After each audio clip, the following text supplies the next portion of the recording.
So I want to welcome everybody to this opening session of the 2023 Maynard Adams Symposium for the Humanities.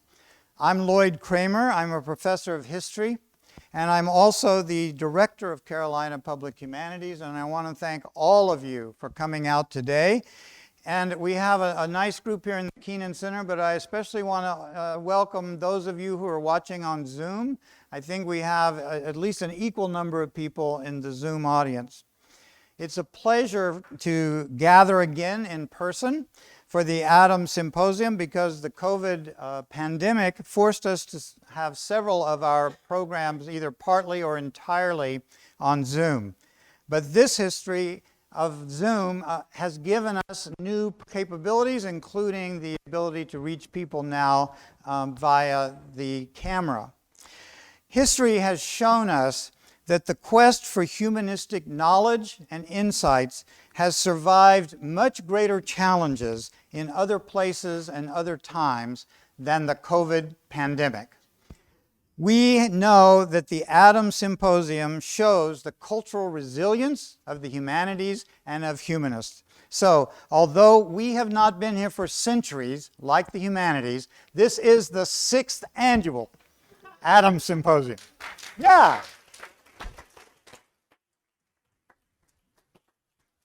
And we all know you have to start somewhere, and we imagine this symposium continuing for several more centuries if we're fortunate.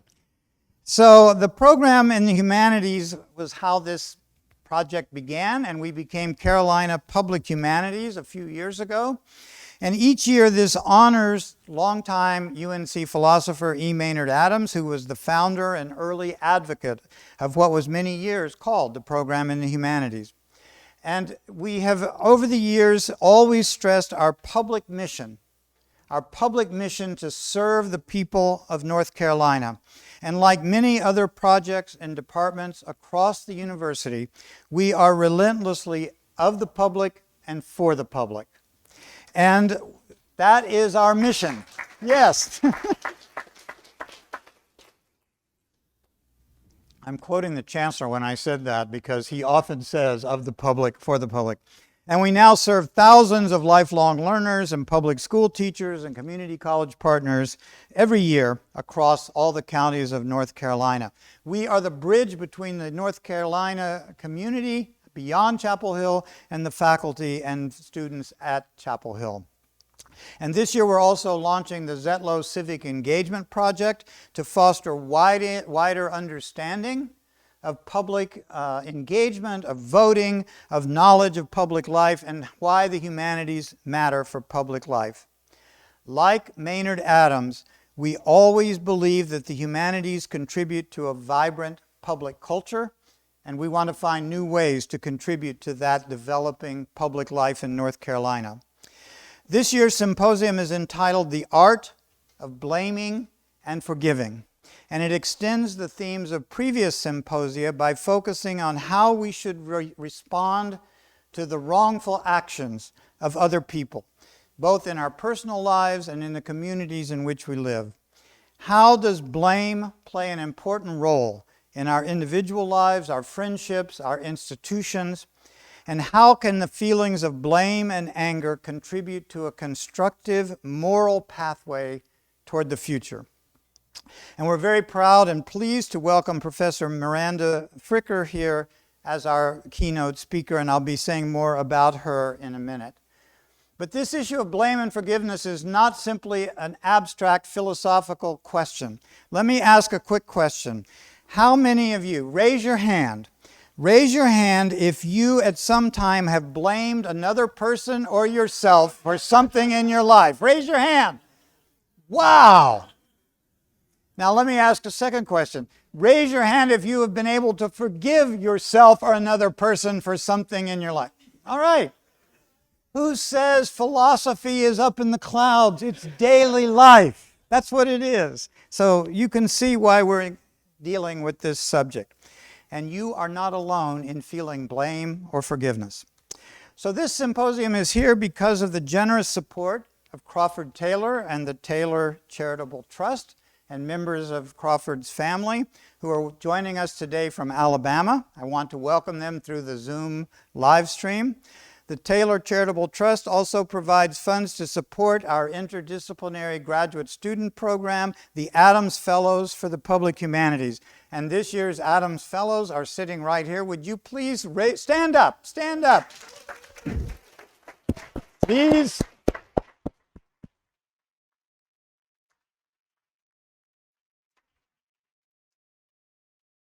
This is the future of the public humanities right here. So we're very happy that they're here.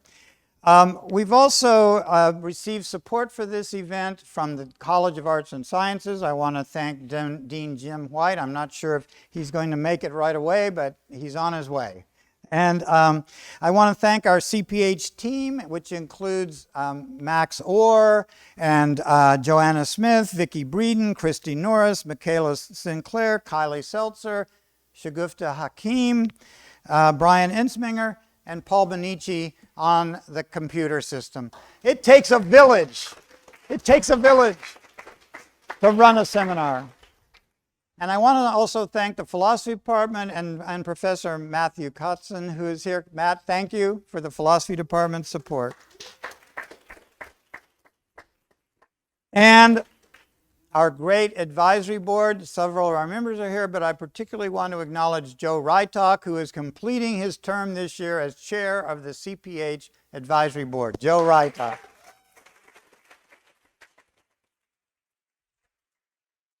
And now I want to introduce another important member of our CPH community, our Chancellor, Kevin Guskowitz. I should note that the Adams Symposium is a bit like the NCAA Final Four basketball championship, and that the chancellors, when we are playing, the chancellors always show up. This is an amazing stream of chancellor participation. This is the 6th year, and we're doing better than the basketball team, if the truth be told. We are the Final Four of philosophy, and the chancellor is always here. This year, we're very pleased to welcome Chancellor Guskowitz. He is a friend and advocate for Carolina Public Humanities. He began advocating for us when he was dean of the college. He has steadfastly supported CPH throughout the pandemic.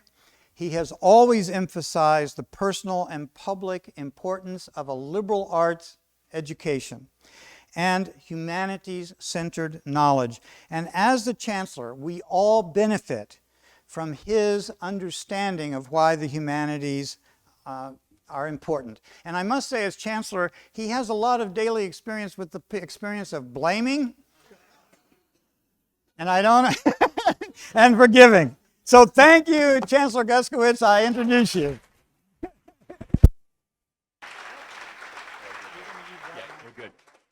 Thank you, Lloyd, and welcome, everyone. And it was not quite the March Madness run that we had hoped for, but we're here tonight. This is our the philosophy's Final Four March Madness run. But Professor Fricker was telling me this is her first time here in Chapel Hill. And I do often talk about, of the public, for the public, but what you may not know, since it's your first visit to Chapel Hill, is that we are the first of the nation's public universities. We're almost 230 years old. And I also love to talk about us being proudly public, not only the first of the publics, but we're proudly public. And so welcome to you, and thank you for being here. I love coming to the Carolina Public Humanities annual Maynard Adams Symposium. And this symposium honors the legacy of former chair of the philosophy department and faculty leader E. Maynard Adams. And his dream of a public humanities program was launched over 40 years ago. And we are seeing the results of his work and legacy here at Carolina every day. I was just talking about this at the faculty council meeting, which is one of the reasons why I ran in here. We did need a helicopter, and I think Jim White's, maybe Dean White is on that helicopter with everything that's going on. But, the symposium emphasizes the importance of the humanities for understanding and analyzing public issues, current debates, and public education. It's through the humanities that we understand ourselves and the world around us. And I referenced the faculty council meeting that I just came from, and Lloyd was there earlier. because I talked about the incredible research that happens on our campus, that sometimes it's the biomedical researchers, the natural scientists, some of the social scientists that bring in big research dollars and get credit for a lot of the $1.2 billion a year research enterprise here. But I remind people every day that it's our humanities scholars who are at the table for the creation of hypotheses around these important research questions. It's our humanities scholars who help us identify what the grand challenges of tomorrow will likely be, the way that society and us as humans will interface with new technologies, new medical discoveries, and that's a really important part of the way that we take on the grand challenges of our time. So I just want to be, and I just talked with our faculty about this, and so thank you for your commitment to the humanities, because it gives us essential knowledge and perspectives as we carry out our mission of service to the people of North Carolina and beyond. And we're here today because of the many dedicated people who work in these fields, and I want to thank a few of them now, and I know that they're watching via live stream, but Crawford Taylor and his family support this annual event and the graduate program that is associated with it. The Maynard Adams Fellows for the Public Humanities, thank you for all that you do for us, and thank you to the Taylor family for supporting these incredible fellows. To the Taylor family, again, your faithful support is important to the Carolina Public Humanities Program, the great work of everybody that Lloyd has already recognized. And so we are just honored to have Professor Miranda Fricker with us this evening. She's the professor of philosophy and the co-director of the New York Institute for Philosophy at New York University, and she's our keynote speaker. And I know that Lloyd's going to provide a more in-depth introduction, but her perspective on creating shared moments of moral understanding is critical for our world today. And finally, I'd be remiss if I didn't thank our incredible leader, Dr. Lloyd Kramer, who's a great friend and leader of this program. So thank you. So come on back up. I hope you enjoy this evening's symposium. And again, Dr. Fricker, thank you for being here. Thank you, Kevin. Thank you. Yes, you see how fortunate we are to have a chancellor who comes out of the faculty of our university. I just want to thank you for that, because not every university has that connection with its chancellor. So our keynote speaker today, as we know, is Professor Miranda Fricker, who is currently the Julius Silver Professor of Philosophy and co-director of the New York Institute for Philosophy at New York University. She grew up in England and completed her BA degree in philosophy at Pembroke College at Oxford, and later received her doctoral degree at Oxford.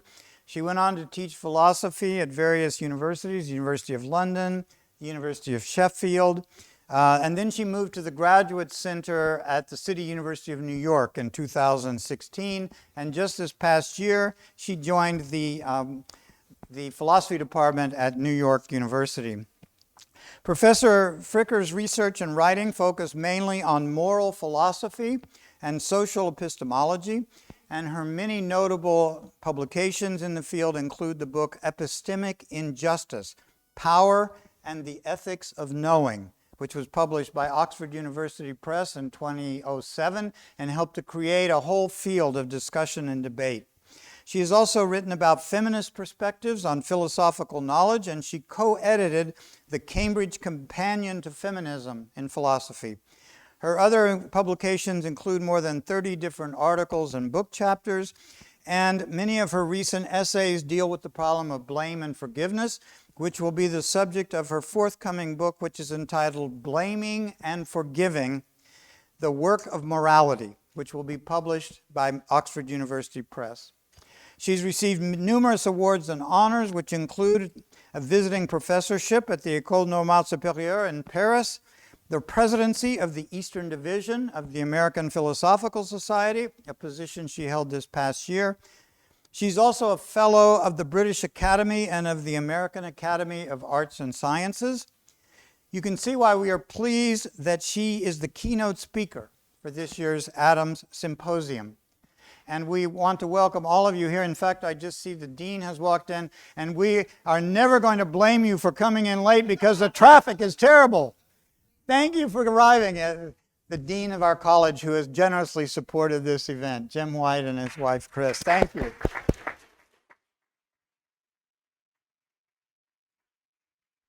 So I just want to say that after the talk on the art of blaming and forgiving, there will be some time for questions and comments. My colleague Max Orr will circulate with the microphone. We'll take questions from the Zoom audience in the Q&A. And afterwards, we will have a reception downstairs in the Keenan Center Lounge, a beautiful venue.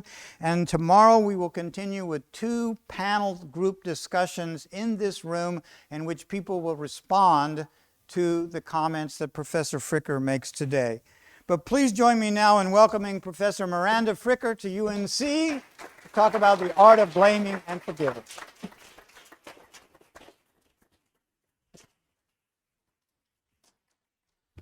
Thank you so much. What wonderful welcomes. I'm absolutely thrilled to be here. Thank you so much, Lloyd and Public Humanities, for the invitation, and indeed to everyone for turning up and coming in on Zoom. So I hope I'll have something of interest for anyone who's interested in one or another aspect of our interpersonal lives and the way we respond to wrongdoing. I think there might be some implications for responding more publicly to wrongs, and I recently had a trip to Bogota to observe part of the judicial peace process and the restorative process there, and it kind of connected up with a trip I'd had in 2018, where I was invited to do a talk in the context of a memorial or a counter monument to the peace accord that was struck in 2016 between FARC communist guerrillas and the government. And some of these 2 trips, my head is full of this stuff because I just got back a few days ago, and I had thought to start with some pictures of art anyway, but my focus will be somewhat more on just our interpersonal ethical lives, but I think there are some resonances that I will try to bring out. So, a little preview for what I'll be talking about. Why art? Why have I called my talk The Art of Blaming and Forgiving? Well, it's a little sneaky in a way. I'm sort of bringing in 2 themes. One theme is the art connection because of this visit I did to Fragmentos, this counter monument to the war that marked the peace process in Bogota, and I'll show you some images of it in a moment and say something about it.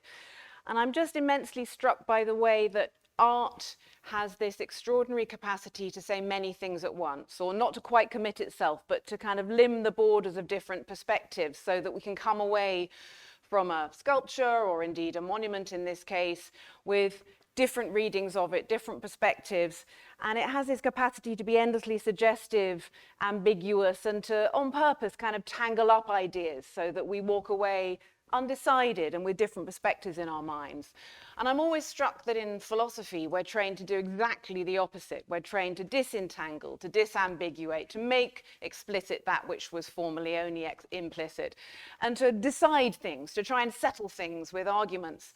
I think these are 2 perfectly wonderful activities, but sometimes in some settings, and the trip to Bogota was one of them, it's particularly striking that I was asked to do a philosophy talk in the context of this memorial, where meanings quite appropriately should remain somewhat up in the air, somewhat ambiguous, somewhat multi-perspectival.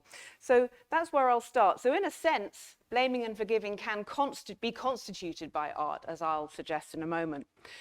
But the second reason why I called my talk The Art of Blaming and Forgiving is that the philosophical structure I want to put forward really just suggests that the way we respond to wrongdoing in our lives, perhaps blaming, perhaps accepting an apology, perhaps not, perhaps forgiving, though it is, I think, subject to some fairly broad norms which moral theoretical thinking can help us kind of focus on, it remains irreducibly, I think, a matter of subjective personal judgment, so that it's very hard to lay down. I don't think we should use philosophy to try and lay down the law about when to forgive, when not to forgive.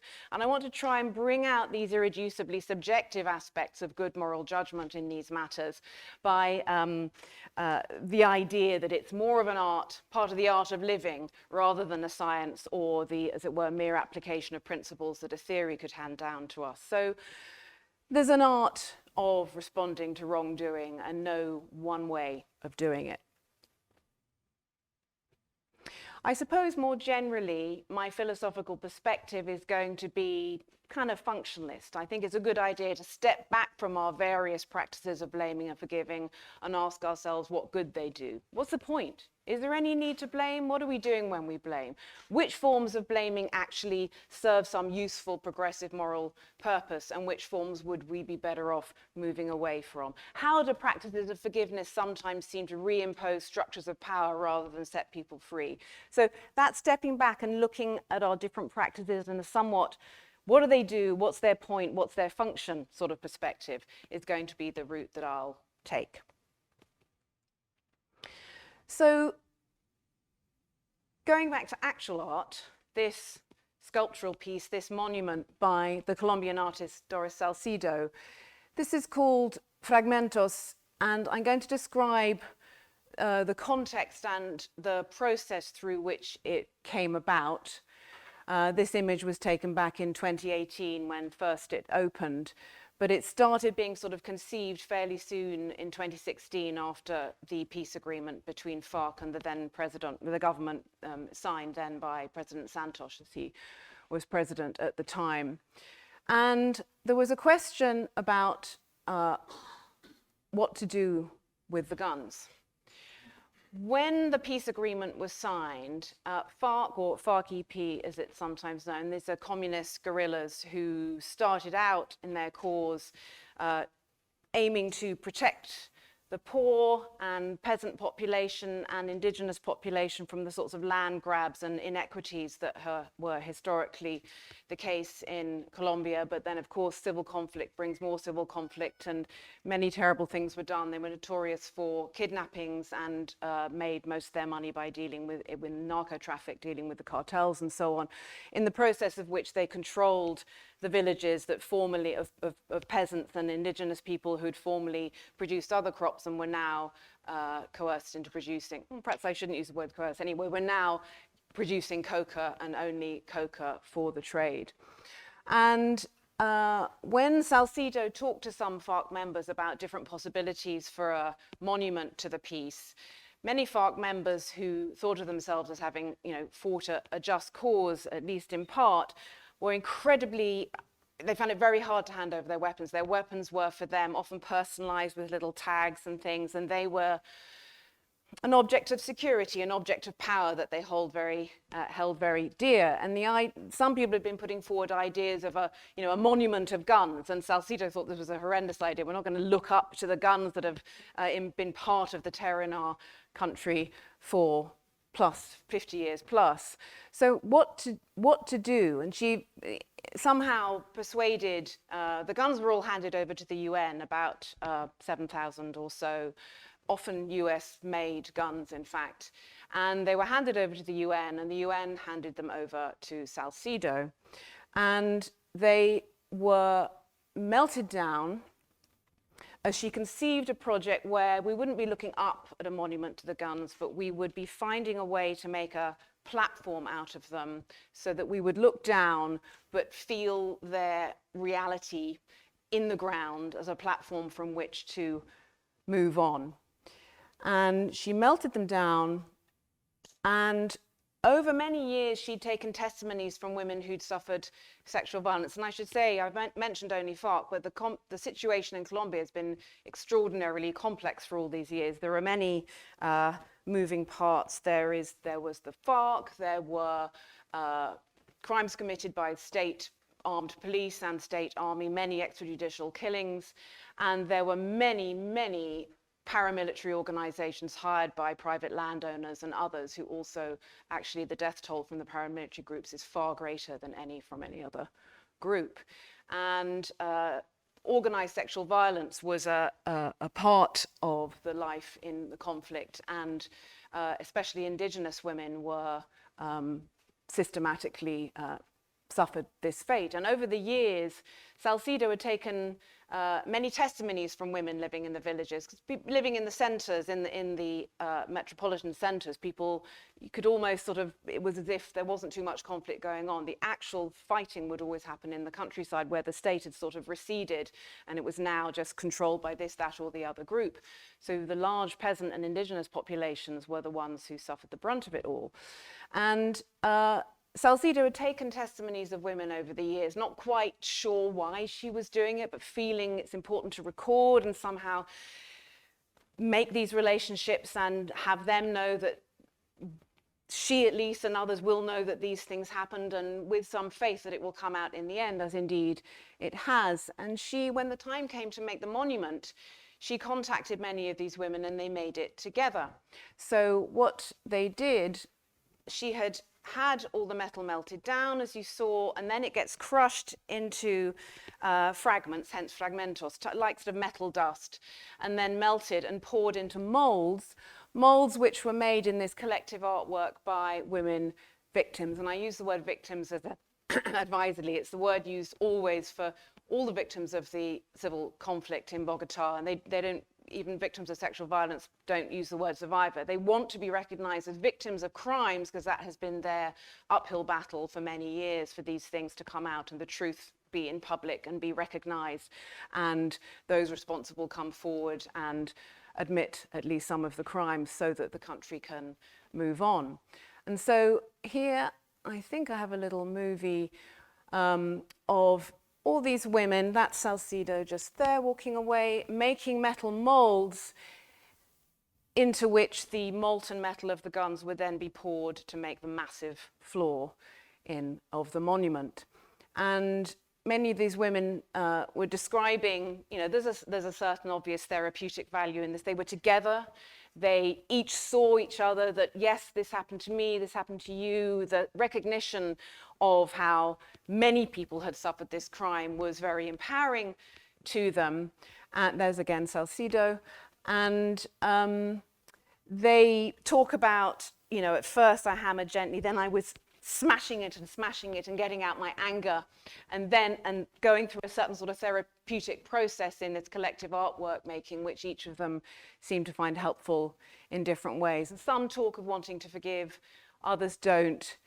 And indeed, I think, some of my comments later will be suggesting that we shouldn't think always in terms of the nexus of forgiveness or not forgiving, but we need many other sort of options of ways of moving on, ways of healing, maybe reconciling, maybe not, or at least drawing a line, ways to recreate what in the Colombian process they were so aptly calling reweaving the social fabric. And I love the work of Margaret Urban Walker, who talks always about, after catastrophe like genocide or civil conflict, what you really need is the gradual rebuilding of trust so people can live alongside one another again. And forgiveness, in a sense, is personal and optional. But I'm getting ahead of myself. That's where I want to end up. This is a picture then of the floor. Salcedo deliberately, there was a long, difficult process of deciding where to put the floor, how to situate it. And some options were sort of further out of town where there was plenty of space, where other kind of art fairs happen and so on. But she found a ruined building right in downtown in the political district, the old colonial district of Bogota, where all the political buildings are, which was a brilliant idea, because then when foreign dignitaries come and other politicians and so on, it's one of the things you go and see. It's right there on the doorstep of the government and law buildings. And she worked with an architect who kind of conserved the building, and then this is the metal floor. In fact, in the images I've got, it's slightly too beautiful looking. Salcedo often said, I wanted something to be ugly, and it's really true. When you walk on it, it has this kind of greenish military hue, and it's kind of awkward to walk on. You keep feeling like you're almost going to trip up because of the ridges and so on. It's just a little bit, so it really reminds you where you are, And when we were there doing these talks, so I spoke after a victim of sexual violence who was giving her personal testimony, and they'd asked me to speak about some work I'd done on what I call testimonial injustice, which is where a speaker receives a deflated level of credibility owing to prejudice, which is what these women were finding all the time at that time in history. We were there and all these people sort of sitting around, UN people and campaigners and so on. And we were almost stumbling on this floor as we were trying to do our talks. And it was like this kind of extraordinary energy was coming out of the floor because it was troubling us, reminding us all the time of the situation we were in. And it was a remarkable experience, and a remarkable experience of an artwork having, as I said, this extraordinary capacity to be sort of about many things at once. It is about blaming, I think, this monument. She calls it a counter monument, as well as not minding if people call it a monument to the peace, but it's a counter monument to the conflict. And it's saying, these are the damages that happened. These were the killings. These guns were used. And in that sense, it's pointing the finger at all the guilty parties, of whom there are so many. But it's at the same time created a space in which, by implication, but also literally, they mount conversations.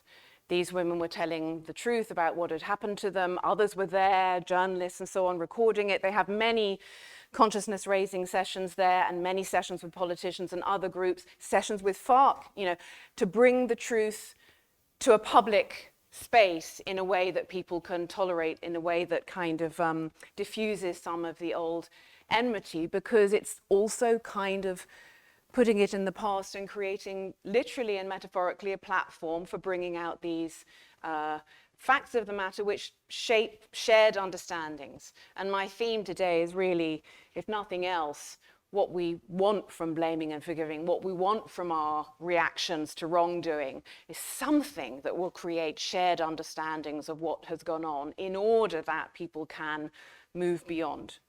And that is what Salcedo has really very literally done in this space, but in this marvelous sort of ambiguous, implicit, implied way that only art is really capable of doing. I mean, literally, when you think about what's involved in the reversals of pouring metal into a mold, themes in her work are often of this kind, that you're looking at the negative spaces of things. So there's the appearances, and then there's the underside, which is going to show all the same markings of what's happened, but in an implication, implied, indirect way.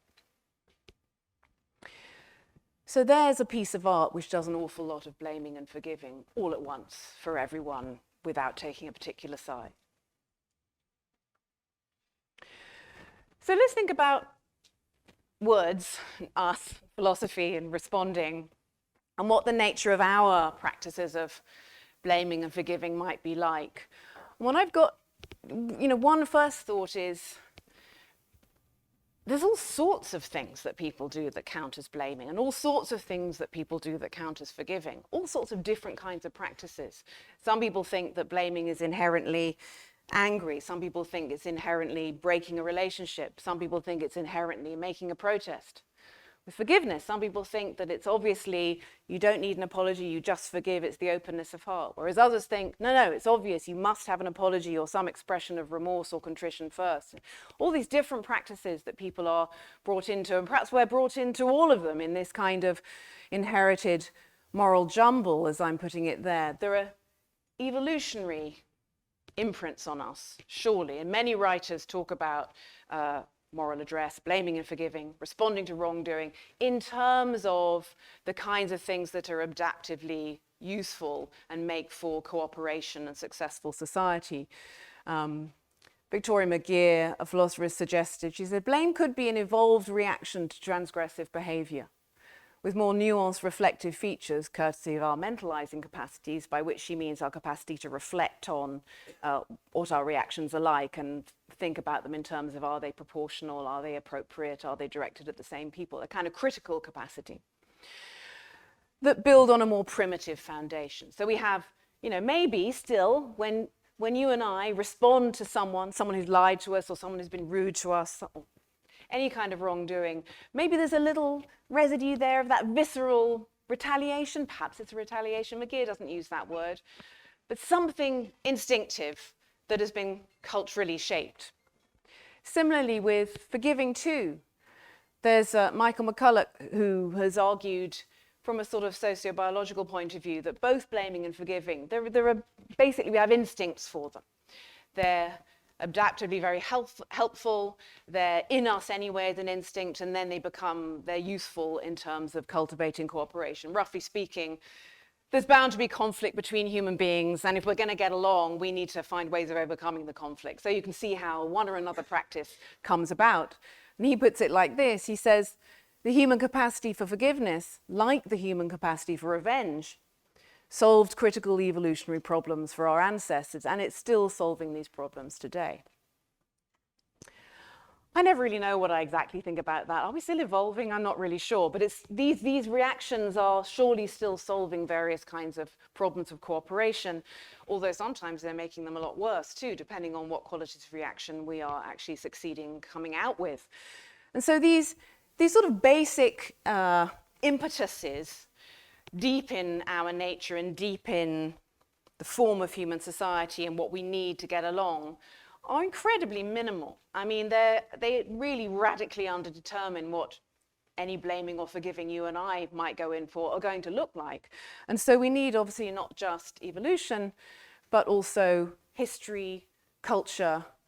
And as soon as we talk about history and culture, and we're thinking about blame, especially blame, but maybe forgiving too, we're in the domain, Nietzschean domain of, well, this is how we try to control and influence each other's behaviors and ourselves too.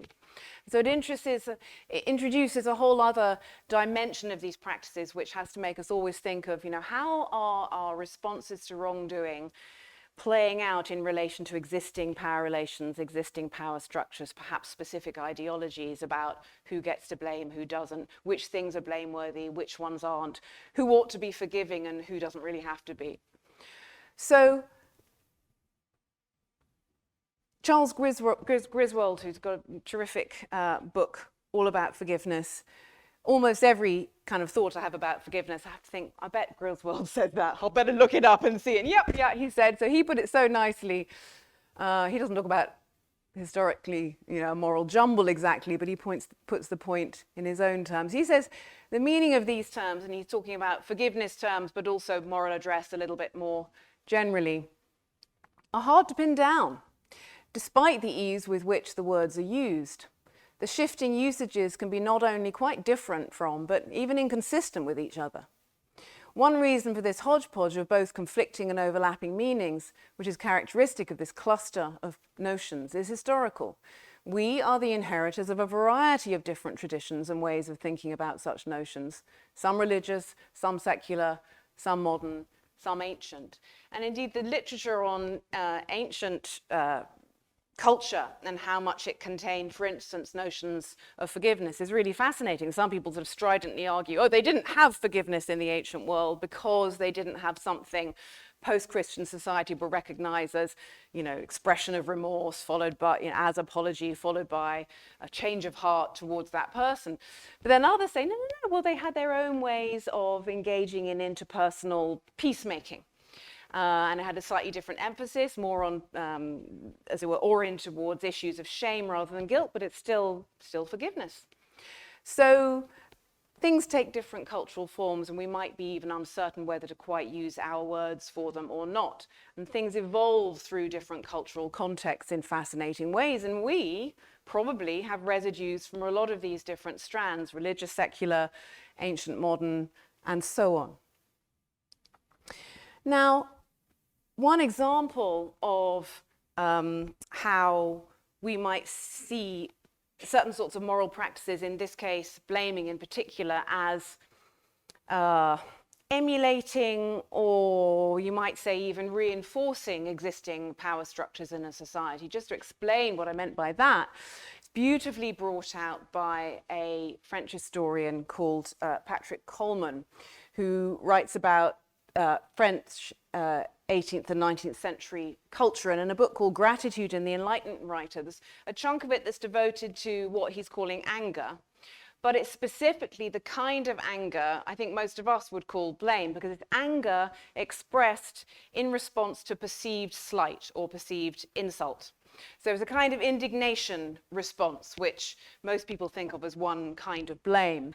And he explains that this wasn't available to everyone by any means. The social codification of who can take what attitude to whom meant that portion of the population, as it were, literally can't blame, at least not in communication, another portion of the population. He says, enlightened writing presents a number of distinctive features in its reflections on the relationship between emotion and sociability. The first is a growing tendency to give significant moral weight to the anger expressed by people of inferior status, to commoners, to women, even occasionally to children. And this trend was by no means comprehensive. In literature, the anger of peasants, servants, and the like was still largely confined to comedy, since it was a traditional target for mockery. That such people might have the right to take offence, especially at the behaviour of their betters, was still seen as absurd. Women's anger, too, was a long-standing object for derision. Why? Because the social hierarchies were such that it was found funny that someone down there should express indignation at something someone up here had said to them. And so I would like to say that everyone could blame, but it's the communication or the expression of blaming that was blocked.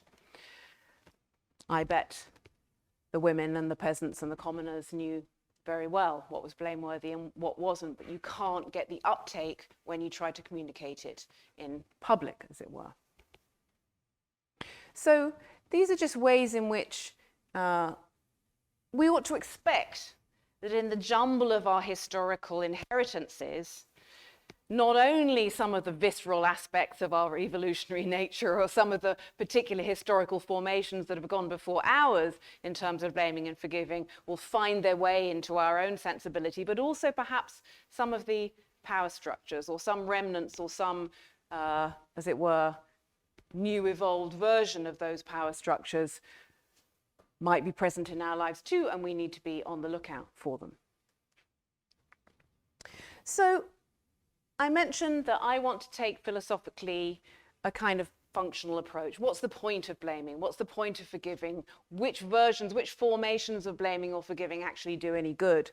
So I'm calling this a practical normative approach because I'm not asking, it's sometimes in the past in my work, I've simply asked the question, what's the point of blaming? And try and locate a kind of style of blaming that I think of as somehow explanatory at the core of things. I'm not sure, I haven't quite moved away from that, but I think I need to be much more explicitly normative because I'm not really sure what's at the core of blaming or what the most explanatorily basic case is anymore, but I'm pretty sure what I'm trying to do is identify the kind of blaming or the kind of forgiving that earns its keep, morally speaking, in our moral lives, that's worth it, that has a point. And use that to try and see whether there's a useful sort of map of different forms of blaming and different forms of forgiving that helps us see how they're related one to another, because they all fulfill that function in one or another way, perhaps in somewhat concealed ways. And the big function that I find everywhere, and that I think is, as it were, the common factor between the useful forms of blaming and the useful forms of forgiving, is their tendency over time to produce shared moral understandings between the parties concerned. Shared moral understandings, that is, of what's gone on between us. If you've wronged me and I blame you, and then I forgive you, we, I hope, have come to a shared moral understanding of what happened. That is what the restorative peace process is trying to achieve writ large, and I think it's what we generally most usefully try to achieve in these responses to each other's wrongs. So this kind of normative functional hypothesis, specifically in respect of blaming, is something anyone might disagree with. I want to propose or run with the idea that the kind of blaming, maybe the only kind of blaming that really earns its keep in the moral economy, is one which has this overall rationale of creating shared understanding. So you wrong me, I blame you. Fine, I think probably I count as blaming you even if I just judge you and keep silent. But the useful kind of blame is the kind of blame I communicate to you with a view to trying to get you to see why I'm so upset that you told me that lie, let's say. We're friends, and you've told me a lie about some significant thing, and for some reason you don't seem to think that it matters, but I'm trying to get you to see why this hurt me and why I consider it a betrayal in some way. So I'm trying to communicate something to you to bring you to understand. Now, I might not have that firmly in mind as my motive. I might not really think anything very much except feeling outraged that you've lied to me, and I'm like saying, why did you do that? You know? But my point is that the overall rationale of the practice that makes it earn its keep in our moral lives is its tendency to bring about shared moral understandings. I think that can also be the case if you've been wronged by someone who isn't around anymore. Perhaps they've died, or perhaps they've just gone away, so that there's no possibility of communicating anything to them. But you might communicate it to others to help you make sense of what's happened and help them understand what the situation was. Still, it's the question of bringing shared understandings. Okay, in the absence of the person who actually did it, we can't bring about shared understanding with them, but we still can with others. So there's a kind of by proxy element in the value of communicating blame, even in the absence of the wrongdoer. But of course, this effort of trying to get you to see, especially I'm coming from a place of moral wounding. We all know we can overdo it a little bit when we're coming from a place of moral wounding. And the overall conception I've got is that we are active protagonists in our moral lives, in that we're trying to persuade each other of things all the time. Don't you see why I'm so upset that you told me a lie about that? And it raises the question, how active is good, and what is overdoing it, and what kind of influence or moral influence on others is it okay to have? When do we actually tip over into something that's a bit like kind of bashing someone on the head and trying to get them to see things just as we see them? There's a natural distinction that some people make, perhaps somewhat implicitly, between a kind of blaming that most people seem to think is kind of okay, which is, you wrong me and you've done me a wrong by your own lights. You already recognize a reason why you shouldn't have told me that lie. So when I blame you, I'm basically just saying, hey, remember that reason?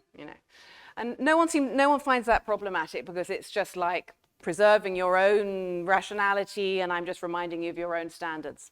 People get much more worried when we imagine cases where you don't recognize the reason. You think it was fine to lie to me about that, but I don't, and I'm trying to get you to see differently. People start worrying that sounds a bit like bashing people over the head. And some people have taken up an idea of proleptic blame, which I have embraced, and I got the idea from Bernard Williams, who first talked about it. Now, all proleptic means is a kind of future-oriented, treating you as if you're already a future version of yourself. Now, what that means in terms of blaming is we need to imagine a scenario where you really do not recognize a reason why you shouldn't have lied to me. You think it was okay in these circumstances to have lied to me about this matter. So you really do not recognize the reason that I think you should have recognized. Now, I can't just passively remind you of anything, therefore. We've written that out of the script. I'm going to be treating you as if you are already a future version of yourself that I hope to bring about through treating you as if you thought you shouldn't have lied to me under those circumstances. Hence my remonstrating with you and saying, how could you do that? Surely you know better than to lie under those circumstances. Don't you? I'm trying to influence you. And in treating you as if you already recognize this reason, I bring it about that you come to recognize that reason. And that's called proleptic blaming, because I'm treating you as a hoped-for future version of yourself. And of course, it might not work. People often don't change. And also, I won't know whether I'm blaming you proleptically or minimally proleptically, because I don't know what your reasons are exactly. Our reasons are all pretty untransparent to us quite often. I certainly, for one, don't feel like I know what all my reasons are. I can't just introspect to find out what my reasons are. I need to do it through talking to people and thinking about the issues. So when we blame people, we don't know if we're just reminding them of a reason they basically recognize already, or if we're calling for a huge leap of faith on their part. We don't know. We just get busy with the business of moral persuasion. And what I want to say is, I think this is actually a really false distinction between, as it were, just reminding this funny thing called proleptic blaming. I think it's basically all blame is a little bit proleptic. So if you've lied to me, even in the situation where you kind of know you probably shouldn't, in that moment, your forgetfulness, or you're telling yourself, well, maybe it's okay. I'm not really sure what the situation is. I'll just let it ride from now. That's what I'm trying to pull you back from. I say, yes, it did matter. It did matter right now, and I'm still trying to change you by firming up the reason you only had rather tentatively or provisionally. That's an attempt to change you. It's just that it requires much less change than an attempt to change someone who in general thinks it's fine to lie to their friends or whatever it might be. It's just how proleptic, not whether the blame is proleptic. So I would recommend that our general conception of ourselves as responders to wrongdoing is this dynamic attempt, moral persuaders who go on the basis of surely you share these reasons, therefore you shouldn't have done it, should you? We don't know how proleptic it is, but it's always going to be a little bit proleptic because you've already demonstrated to me that you've, as it were, let go of the reason that is the reason not to lie to me. So I'm suggesting that all forms of blame are at least a little bit proleptic, and that our proper business of the day is to get busy trying to persuade each other and achieve shared understanding by these attempts at moral persuasion.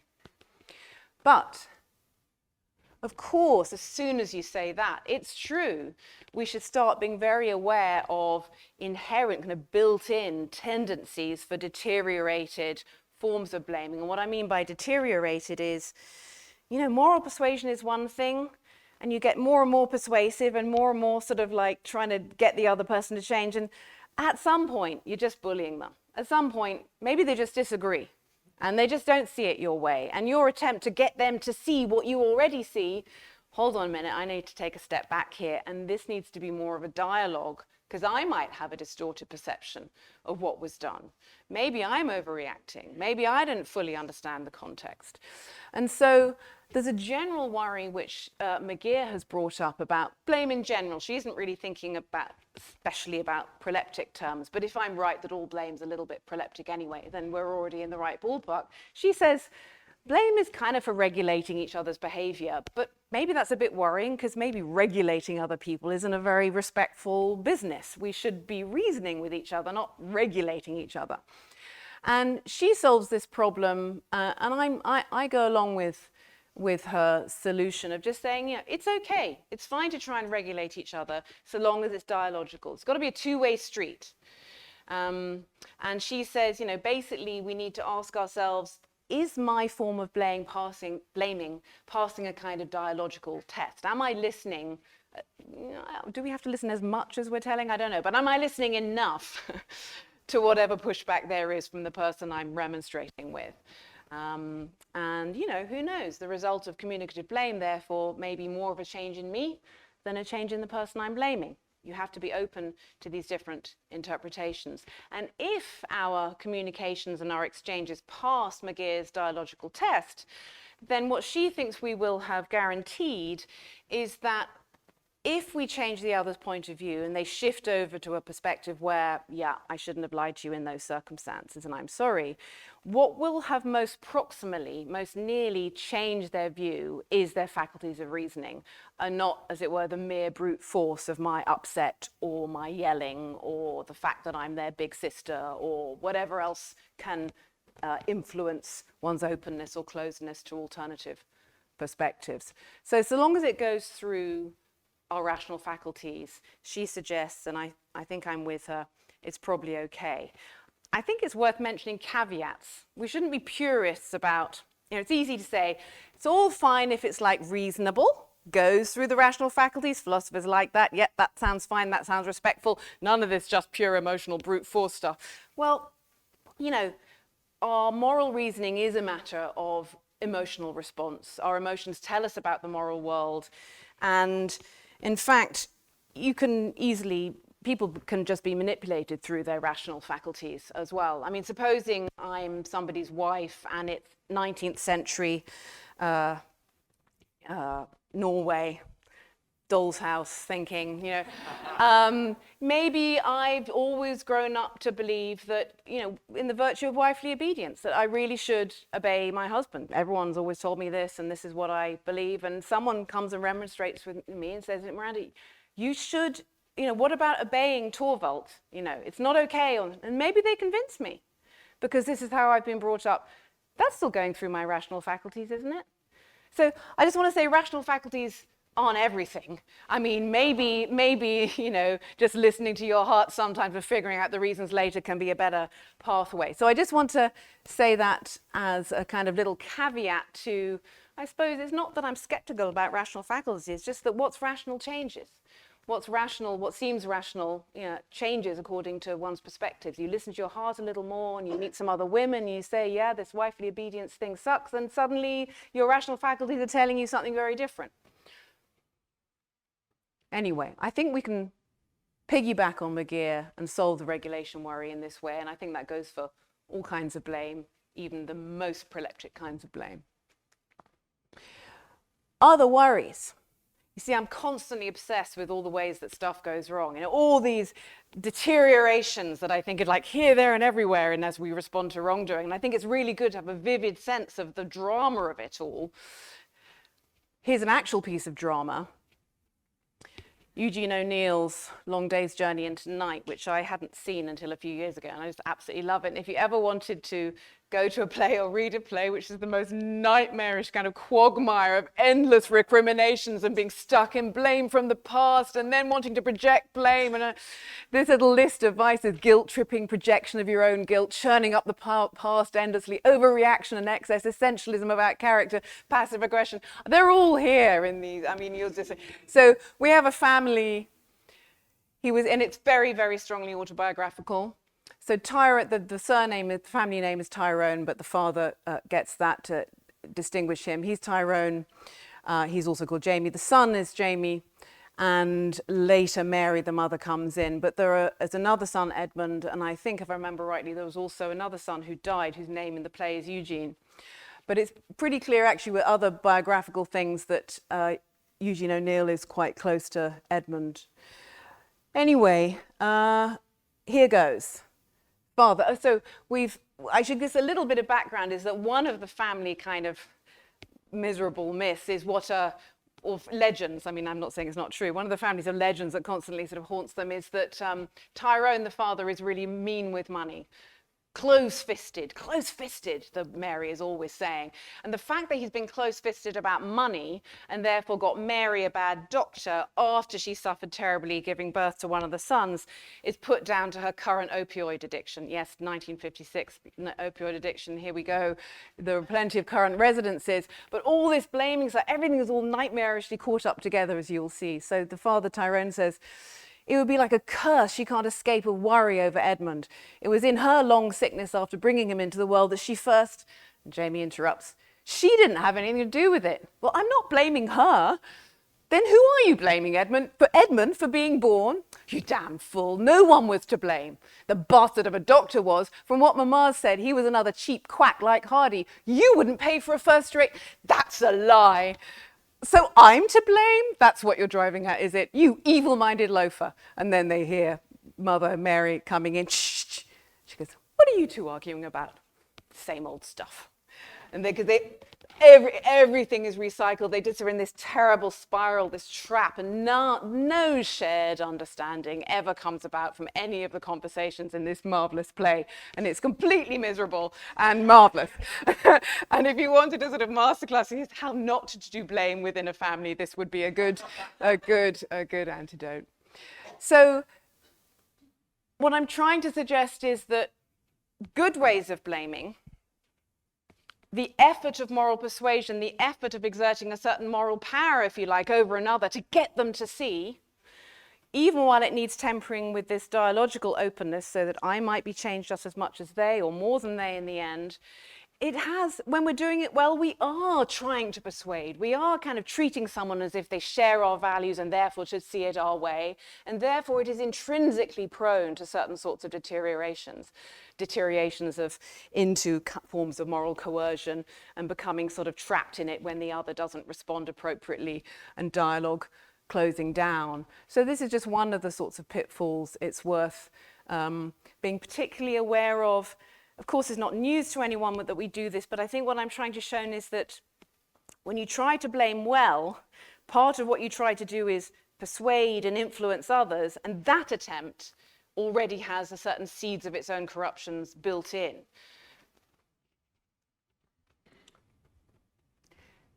Switching to forgiving for a moment. This is a rather grim example, but a recent one. I don't know if anyone's seen the movie or read the book Women Talking, but it's from a completely real event that happened actually in, so the film doesn't seem to be set there. Back to thinking about deteriorations in forgiving, which are not of the kind I was just describing in connection with blame, not as we're built into a good way of doing it, I don't think, but rather imposed from the outside in a way that generates a kind of copying of patterns of oppression, so that an obligation to forgive is being used as a huge control mechanism, in this case, controlling women. And this is a description of what the situation of the women in the Mennonite colony are in after they've discovered that a group of men in their own colony have been drugging them and raping them in their sleep, so that they wake up in the morning post-drugs.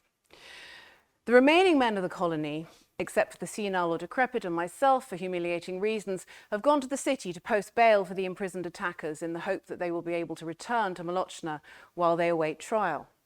And when the perpetrators return, the women of Molochna will be given the opportunity to forgive these men, thus guaranteeing everyone's place in heaven. If the women don't forgive, the men say, says Peters, the women will have to leave the colony for the outside world of which they know nothing. The women have very little time, only 2 days, to organise their response. This is all true. It was reported in the newspapers at the time, and then Miriam Toews has written her novel, and now, more recently, the film has come out. And it is the most extraordinarily stark and grim example of how the obligation to forgive is used as a weapon of control. They can't protest what's happened to them any further. They must let the men come back to their colony, or else they have to leave, in a way that's pretty terrifying for them, given the way of life that they have got used to. So power and control, obligations to forgive coming from the outside. And more generally, many people are worried about this sort of ideal. A lot of feminist philosophical work in philosophy of religion has questioned how to think about a Christian obligation to always be forgiving, especially, unconditional forgiveness in particular. And Maish Cherry more recently has raised it in connection with race and the general idea of how it can be really oppressive for there to be a kind of moral exemplar of forgivingness in connection with racial oppression in particular. She says, I reject the appeal to exemplars of forgiveness on the part of those in positions of power in order to persuade those with less, or members of minorities that can be muscled by majorities, to forgive. So these are just two little contemporary reminders of ways in which a norm of always forgiving can be an instrument of control, or at any rate can either directly or perhaps more subtly and indirectly reaffirm patterns of oppression. So let's think properly now about what forgiveness is. I said what a kind of blaming that I think should be a good way to blame, that in fact, in my view, that I can't pretend I've really argued for this, is kind of the only good way to blame, that we should always be trying to bring shared understanding. And if we're just trying to get payback or to make people hurt because of how they've hurt us, it's really not a very helpful response. What might similarly be said about forgiveness, and how do forms of forgiveness that we easily recognize fit into this idea that ultimately it's all about achieving shared moral understanding? Forms of forgiveness are many and varied, but very, very in the broad, two forms come to mind and tend to be distinguished, certainly in philosophy, but also I think in real life. Conditional forgiveness, which I think we all recognize as, you'll forgive me when and only when I properly apologize for the bad thing that I've done to you, so that my apologizing, or perhaps we might allow a little stretching out into a kind of expression of remorse. Perhaps it needn't be quite anything that casts itself as apology, that sometimes expressions or demonstrations of remorse might be enough. I need to show you that I get it. I get what I did. I get that it was wrong, and I'm sorry. And that can happen in other forms that we wouldn't quite normally call apology. So I use the word apology in a broad way. That is a condition, then, of forgiving in that first model. But we also recognize and often admire unconditional forgiveness.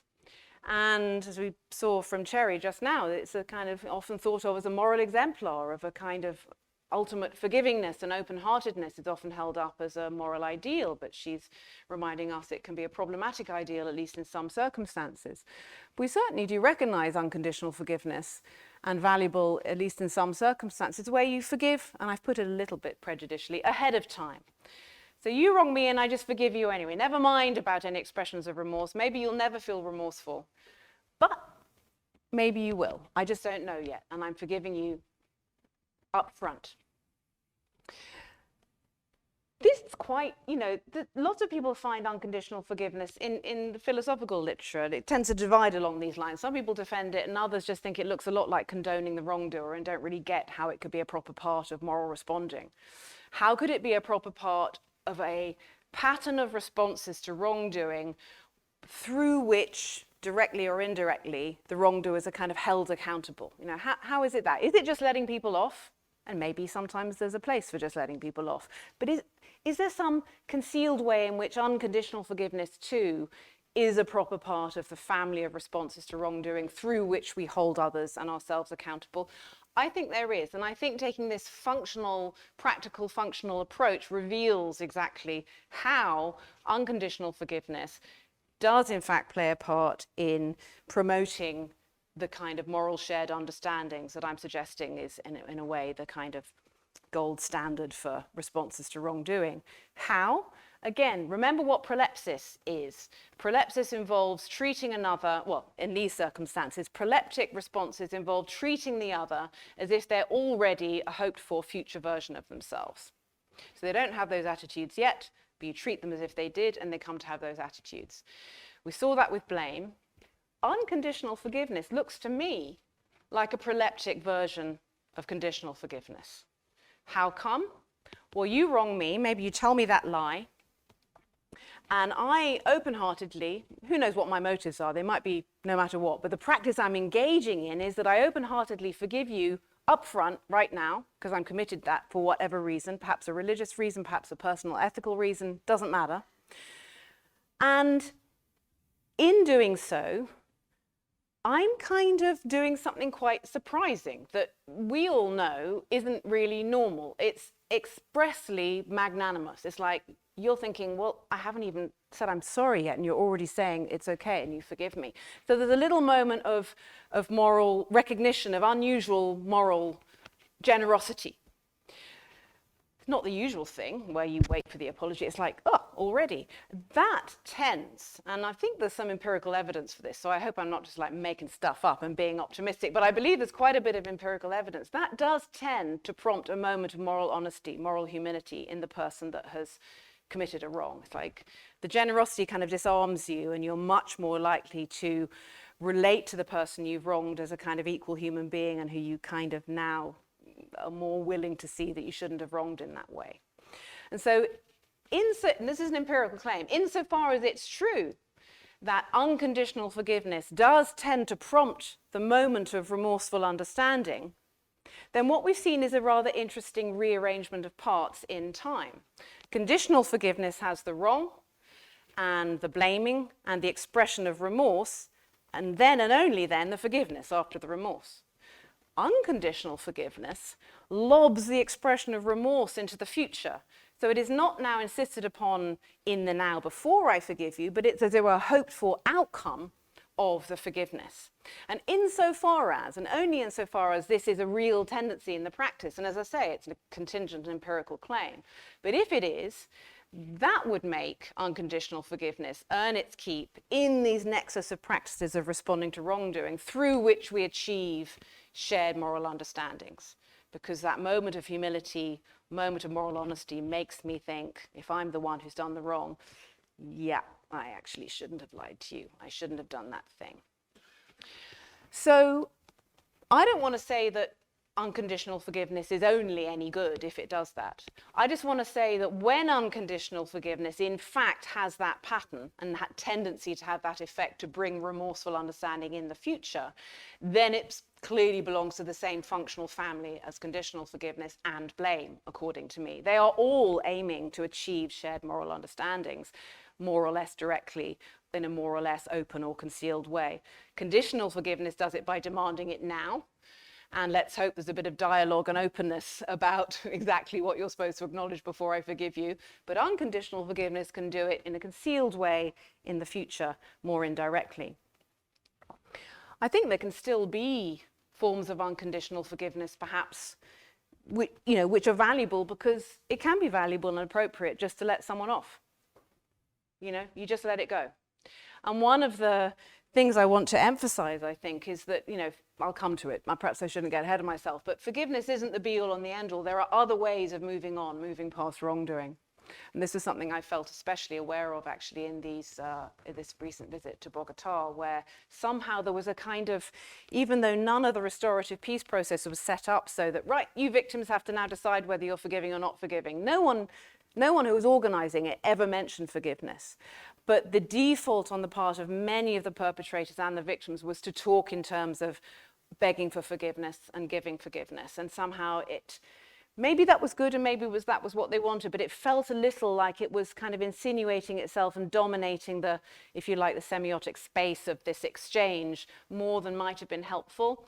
And certainly in the South African truth and reconciliation process, many South Africans felt that had happened there, that somehow Christian ideas, Tutu's ideas of forgiveness being the way forward somehow pervaded more than they might have, and that wasn't necessarily the most helpful thing. So it's interesting how there can be these, we can sort of default or devolve into these assumptions very easily. Perhaps we need more explicit labels for other kind of healing moves which are not forgiving, like accepting an apology and then just leaving it there. Or it's sometimes just been good to forget, like just let it go, maybe not with massive crimes, but with smaller things. Calling a truce. Has anyone recently seen To Leslie, the film? Great film. Someone calls a truce. I won't say anything, I won't say more, but sometimes that's all you can do. I don't forgive you for what you did. I never will, but we've all suffered enough, she says. Let's just call a truce. Good. Maybe that's all that was available. Better than carrying on with the war. Now, I said I wanted to try and encourage the thought that these practices of blaming and forgiving are more an art than a science, more an art, process of intuition and sensibility than the application of principles, often have an irreducibly subjective aspect.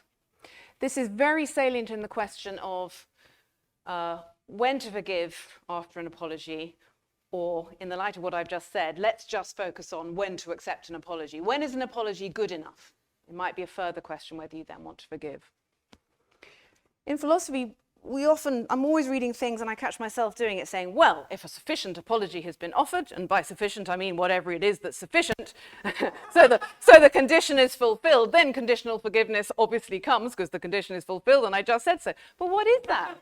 What is that in life? Actually in life, I'm sure there's a bandwidth of what's an okay apology. We're not going to accept a manifestly insincere apology. And in most circumstances, you definitely need to feel that the person has some grasp on what they've done. But circumstances differ enormously. Imagine, my example of one friend lying to another. So there's two of us. Same friend has lied to me and to you. Maybe you're pretty okay with an apology. She doesn't really get it that much. She gets that she's hurt both our feelings. She kind of thinks we're making a bit of a fuss because everyone knows we lie about things like that and it really doesn't matter. But she is sorry enough and she is sincere and she won't do it again now she knows how hurt you are. Maybe that's enough for you. But what about me? Is it enough for me?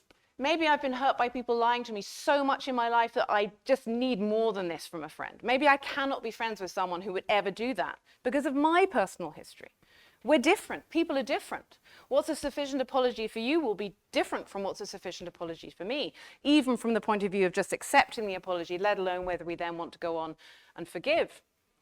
And so I think this irreducibly subjective aspect to our reasoning about how to respond to apology, whether it's enough, is really important aspect to bring in, and it's an important aspect of the art of all this business of moral address. Think about different generations. The kind of, so someone in your family makes a homophobic comment. Maybe if it's the grandparent in the family, and then they kind of realize that you're offended, and they kind of sorry they offended you, but honestly don't particularly get it, maybe that's enough. Because there are generational differences about what thoughts are available to who, and you think that's enough. But if a peer does, or a parent does, well, I need a little bit more by way of getting why that was not an okay comment. It's all very context dependent, what we need from each other, how much shared moral understanding is needed in a given circumstance for the acceptance of apology or forgiveness. No algorithms available. It's all this sensibility and intuition and our emotions and sensitivity to context. So, other tendencies, sorry to be so depressing, inherent tendencies. I haven't said anything about the inherent tendencies within forgiveness for deterioration. I said something about the inherent tendencies in blaming and some imposed tendencies, excuse me, in relation to forgiving, where forgiving can be used to kind of, silence certain would-be blamers and so on. But I haven't said anything about the internal mechanisms of forgiving that should make us feel, even when we're trying to do it well, that's already got the seeds of its own corruption built in. So we need to be aware. Again, keep our intuition sharp, keep our emotions informing what we're doing. And rather gloriously excoriating expression of suspicion of forgiveness, Martha Nussbaum, who I think was a Adams symposiast on this very subject a few years ago. She's really down on forgiveness because she's thinking about conditional forgiveness in particular. And I must admit, I slightly feel what she's really down on is blame, not the forgiving part. But if forgiveness requires you to debase yourself in front of me and say what a dreadful person you are before I let you off, then yeah, it's bad. So that kind of forgiving is really bad. And she just reckons it's all a bit like that. So she says the forgiveness process itself is violent towards the self. Forgiveness is an elusive and usually quite temporary prize held out at the end of a traumatic and profoundly intrusive process of self-denigration. It's really a bad example. To engage in it with another person, playing in effect the role of the confessor, intrudes into that person's inner world in a way that's both controlling and potentially prurient and does potential violence to the other person's self. And I just love that because it's such a great expression of the worst forms of say you're really sorry, no, not sorry enough, exactly why were you sorry, how bad are you, what a bad character you have, All the ways we can, even if they've wronged you, you can end up just really overdoing it. It might be disproportionate. It might also be the wrong register, which is her interesting point about intrusiveness. I mean, sometimes I might display a fairly superficial fault and someone could respond by casting me as having a deep character flaw. And I might just think, well, it's kind of superficial. Think about children. That's why it's so important not to say to children, you liar. My mum always used to say, oh, well, it's not good to tell stories. It's like, she wouldn't say, you little liar, because this is all proleptic, right? We treat you as if you wouldn't do that really, So, all sorts of ways in which we need not only proportionality, but get the register right and so on. But Nussbaum, as I say, doesn't hold out much hope for any kind of forgiveness, but I certainly do. I think forgiveness is beautiful and wonderful and can be an amazing way of moving forward after wrongdoing. I just don't think it's compulsory, and I don't think it's the only way of moving forward. And even when we do it, there's lots of pitfalls. We don't want to wind up doing that, that's for sure. What about unconditional forgiveness? Ooh, lots of pitfalls with unconditional forgiveness. To imagine you're there, someone's wronged you, maybe this awful friend has lied to you again, but you're thinking, I really want to forgive. She's just never really going to get it. I really value our relationship, so I'm just going to unconditionally forgive. So you try and you're like doing it all on your own. It's this unilateral thing. You're not really engaging in dialogue. You already know that she's not going to change because you already know that her attitudes are that these little lies are perfectly fine and they shouldn't make such a fuss about it. So you're all alone doing all this moral work and you're saying, it's okay. I forgive you. You don't, no, don't tell me. You don't have to say a thing. It's all right. I've kind of done it all already. We can be friends again. Meanwhile, you don't get a look in to say, well, it actually wasn't really that much of a lie and I did have a reason or whatever it is. The dialogical process has gone out of it. It wouldn't be passing McGear's dialogical test. But you can see how we end up doing that because unconditional forgiveness is hard and you dig deep and you're kind of on your own and you try to do it. And you can see how you wind up confirming your own views of everything and not really wanting to hear back that it wasn't quite as you're depicting it. Maybe it was a lie, but it wasn't a betrayal of our friendship. But I don't want to know because I've already forgiven you for the betrayal. It's okay. I'm already ahead. The effort of doing it, which we should make, we have to make that effort, sows the seeds of certain corruptible deteriorations, and we need to be aware of those. I'm near the end. Still more deteriorations. But these are really interesting ones as well. We've got to go back to Eugene O'Neill. And two phenomena, backdoor blame and what I'm calling revolving door blame. I got the idea of backdoor blame from work by Ray Langton, who talks about backdoor testimony. And she's basically talking about the intriguing way in which you're having a conversation and someone introduces an idea. Perhaps it's a prejudice. Perhaps it's the idea in one of the examples she uses that I think it's, George wouldn't win the race. You're watching a race and someone says, even George might win. And they sort of introduce the idea that, George is pretty unlikely to win. And that's sort of like hovering there as a kind of prejudice in the conversation or an idea in the conversation that in order to get rid of it, you'd have to like dive in and make it explicit, bring the presupposed thing into critical conversation and reject it. And it's kind of rude doing that. So what tends to happen is that people let these things ride and they're accommodated into the conversation. And this is just one example of the power of presupposition, it seems to me. In blaming contexts, in forgiving contexts, blame often sneaks back in by the back door because it's a presupposition of forgiveness. If you're forgiving me for something, that's because you assume I've done something blameworthy that needs forgiving. And so very often, if we've been wronged, again, especially if we're coming from a place of moral wounding and we're trying to kind of muster the moral energy to be generous and to forgive, we can often find ourselves kind of rather emphasizing the wrong that was done to us. I forgive you for betraying our friendship. And you're like, but I didn't betray our friendship. And it's okay, forgive you. And so this phenomenon of backdoor blame by way of presupposition and the way that presuppositions sort of lurk in a conversation unless someone comes out and explicitly challenges them is a problem. But what I'm calling revolving door blame is just this sort of endless cycle where blame keeps returning in even through efforts of forgiveness and claims of forgiveness, which is what goes on in the Tyrone family. So we meet them again at a place where Mary has just kind of shamed Tyrone by recounting to the young adult sons. There's a huge amount of addiction and drinking and everything going on, and everyone's kind of a little bit out of it. And she's slightly off her head on her opioids, and she's going on about how even on her wedding night, Tyrone turned up completely drunk and had to be brought into the door of the hotel where they were having their honeymoon. And Tyrone is absolutely devastated by her coming out with this and wants to dispute it. And overwhelmed by shame, which he tries to hide, he's fumbling with his watch and yes, let's see. And he stares at it pleadingly. Mary, can't you forget? And she says, no, dear, but I forgive. I always forgive you. So don't look so guilty. I'm sorry I remembered it out loud. I don't want to be sad or make you sad. I want to remember only the happy part of the past. And then she says, this is a little bit later, a few bits of dialogue have happened, and she takes Edmund, her son, aside, and she says, your father is a strange man, Edmund. It took many years before I understood him.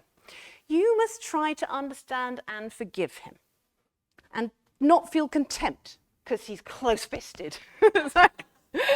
That's what he needs forgiving for. And that's what's prominent in her mind. It's the blaming that's still going on, even though she's claiming she's forgiving and treating others to forgive him. Probably hopes to forgive, tries to forgive. We hope and we try to forgive, but it's really hard. So we revert to blaming. And this, again, is just one of the many ways in which there is an art to these things, and that we have to engage in a kind of careful self-observation and, in a way, a special kind of emotional intelligence about what we're really doing. Again, it's this functional approach. What am I doing? I think I'm telling him I forgive him. What am I really doing? I'm telling him I blame him. That's what she keeps doing to Tyrone, and they all keep doing. What am I really doing in saying these words? What am I really doing in projecting these attitudes? I think I'm going to skip this one because I feel like I've talked long enough. It's just another example of how these things require sensibility rather than the application of principles. The point about alternative ways forward, I really want to nearly end with. I think it's super important, as I said, this week I just had in Colombia, all of us were thinking it's really important that somehow this process doesn't get taken over with do you or don't you forgive. There are other ways forward, other ways of healing, other ways to rebuild little relations of trust, even though you'll never forgive, or at least maybe you will, but definitely not yet. And a different novel, brilliant novel, I think, by Edward St. Aubyn, big fat novel. It's actually 3 volumes of autobiography, but then it became 5, so it's sort of super fat. But the first 3 are just completely marvelous. And he's in all sorts of ways, he's sort of brought up in a really repugnant aristocratic English context. And he had a horrible, abusive, and extremely cruel father. And the novels go through his own drug addiction and responses and his own ways of playing out trauma in various ways. And quite late on, he comes to a point where the first person he's ever told about the abuse he suffered at the hands of his father is his friend Johnny, and they're having dinner. I should warn you, so Patrick is just contemptuous about everything. Here goes. So Johnny's asked Patrick whether he might forgive his father, whether that might be any kind of liberation for him. Neither revenge nor forgiveness change what happened. This side shows which forgiveness is the less attractive because it represents a collaboration with one's persecutors. Well, you don't think it might be a profound spiritual truth? Asked Johnny. Patrick puffs his cheeks.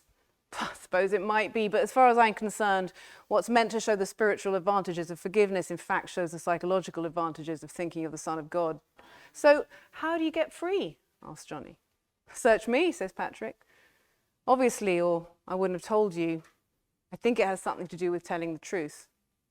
I'm only at the beginning, but presumably there comes a point when you grow bored of telling it, and that point coincides with your freedom. So rather than forgive, you're going to try and talk it out. Yes, narrative fatigue is what I'm going for. If the talk cure is our modern religion, then narrative fatigue must be its apotheosis, said Patrick suavely. And, you know, good on him. It's like, you don't have to. There's a lot more later where he talks about trying to find a place of ambivalence about his father so that he never forgets the nightmarish pain that his father put him through, but at the same time he can hold in his mind at the same time, rather like art is so good at doing, that his father's own appalling behavior came from a place of pain and almost certainly similar mistreatments himself. And just to somehow hold these contradictory, impossible things in his mind as to how to relate to his dead father now is what he thinks he's aiming to achieve through talking and writing 5 autobiographical novels. I'm going to skip this last one. So I think I'm there. I hope what I've done is frame things somewhat in connection with an art idea of how important it can be to follow in our relations of moral address, blaming and forgiving, patterns of emotion and intuition that allow us to hold many ideas, different perspectives at once, but also allow us to transition to new perspectives and be open to alternative perspectives. So we come to see what we've done in a different light, and we might be ready to see what others have done to us in a different light. We might stick to what we thought at first, or we might change, who knows? It's a dialogical process of emotional reasoning that requires actually the most extraordinary complex sensitivity to whether one is overdoing it, underdoing it, lurching into a kind of moral coercion, or being, under assertive. All these balances that need to be struck as we try to do it well and we engage in, so to speak, one patch of the art of living. And I just want to end with a fabulous comment from Rachel Cusk from her novel Outline, which is really why I was thinking of these things in terms of the art of living, even though I guess one could sort of get it partly from virtue philosophy and so on. But I prefer the idea of art over virtue. Maybe don't quote me on that, but generally I do. And in all her novels, she has this marvelous thing of doing everything by implication. So you get to learn who the narrator is through, basically, she somehow prompts these endless stories by everyone she meets. The guy she's sitting next to on the plane is telling her about some, events in the life, and someone else he met who told him about some other events in the life. You get all these cascading stories, and somehow the narrator is implied by how her outline is shaped through all these narratives given by others. Anyway, this is just such a great line. I just got to share it. A long time ago, so long that he'd forgotten the author's name, he read some memorable lines in a story about a man who's trying to translate another story by a much more famous author. In these lines, which my neighbor, this is her neighbor on the plane, said, he still remembers to this day. The translator says that a sentence is born into this world neither good nor bad, and that to establish its character is a question of the subtlest possible adjustments, a process of intuition to which exaggeration and force are fatal. Those lines concerned the art of writing. But looking around himself in early middle age, my neighbor began to see that they applied just as much to the art of living. And what I've tried to suggest is that, in particular, that patch of living, which is our responding to others' wrongdoing, and also thinking about our own wrongdoing, because after all, self-blame and self-forgiveness are somewhere on this map. That's a process of endless sort of intuition, minute adjustments, and of sensibility. And certainly as I look around myself in not so early middle age, I feel that it's a really important part of the art of living. Thank you. Miranda Fricker, thank you so much.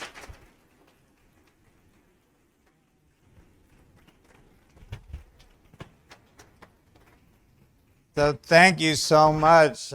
We really appreciate your reflections on this, and I'm not sure if we have time for one question. We don't want to miss the reception. I would say we can take a question, but in the spirit of time, we can make sure our questions start with an interrogatory and are relatively short. Very brief. Does anyone want to respond with a question? Right over here. Okay. Sierra. No? Thank you so much for that talk. This was all really interesting to hear from. Your example from Colombia, I think, is one that many people in the United States can learn from, and is one that's sort of a common story across Latin America. If you look at Chile and Valparaiso and how they respond to the dictatorship and spaces in a similar way, I think there's a lot there of not getting rid of evidence, but still reaching a place of common interpretation. My question is a very short and simple one. In religious studies, because religion is a Latin-based word that not every community has, we talk a lot about whether or not it's appropriate to use words that are not internal to the communities that we study. So I'm just wondering, blame and forgiveness are clearly English words. That's why we all understand them in this room, right? Is this sort of a shorthand for all these different disparate interactions that are culturally and historically contingent, whether that's to the ancients or contemporary groups? I just would love to hear, especially since you ended with a theme of translation, how do you navigate situating blame and forgiveness as terms that come from English when you're clearly working with groups that are not English dominant speaking? Thank you very much. So, yes, I think, what anyone writing about moral themes needs to have a pretty keen sense of how the assumptions one makes might easily run out over cultural space as well as historical space. So there's a sense in which I only presume to be talking to people who live like this, who recognize these themes. Interestingly, I mean, in the recent experience in Colombia, I mean, I don't speak Spanish, so I wish I could give a more informed answer. But so everything was always through either their being bilingual or we all had simultaneous translations going on all the time, and them for us.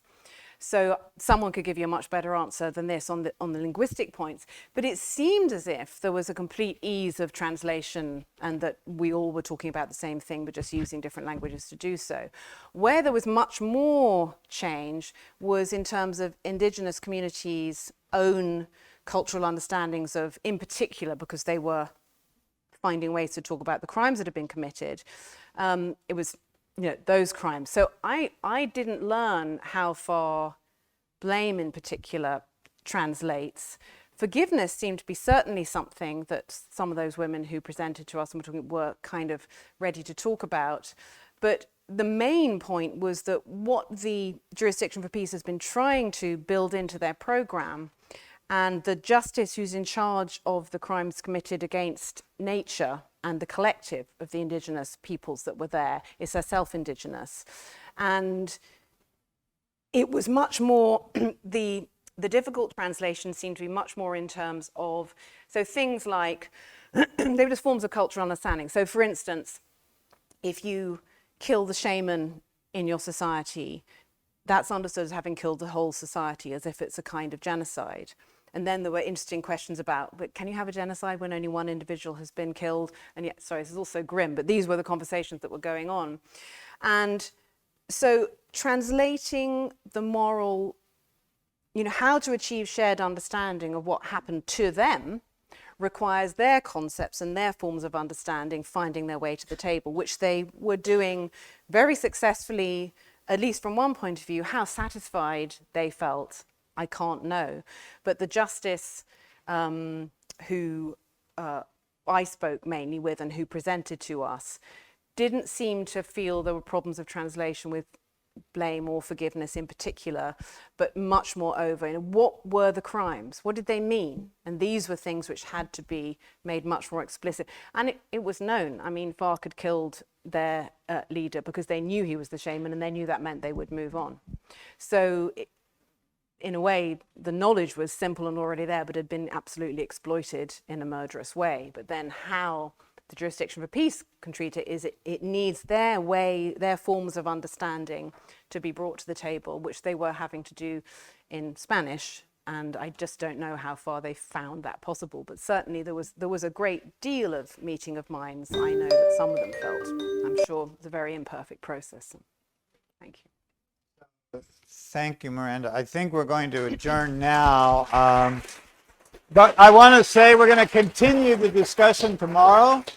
We're going to convene here at 9 o'clock. There'll be coffee and some sweets and so forth. And then at 9:15, we're going to reflect a little on Maynard Adams and what he thought.